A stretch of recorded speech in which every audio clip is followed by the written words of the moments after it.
Dehqonlar ba'zida qiynayveradi bizda. Rasxoti bor. Agar rasxotiga o'tib bering desak, o'tib berishmaydi. Mana mehnati juda katta. Savdosi bo'lyapti, akam qiynayaptilar bizni.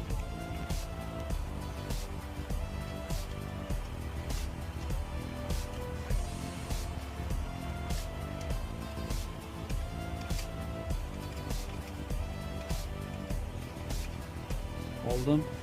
Bugun chisto necha 10 tumi? 10 ta. 10 ta kechqurun qo'yincha bo'lsa 10. 20 oldim. Bundan bag'iga shtrabga man javob beraman. Hozirgacha kelajak qancha shtrabga siz javob berasiz. To'g'rimi aka? To'g'rimi ekan? Pulni to'liq sanab oldi-da. O'rtamizda pul qolmadi oldi. Oldi to'lamasini. Bunda o'xshaydi.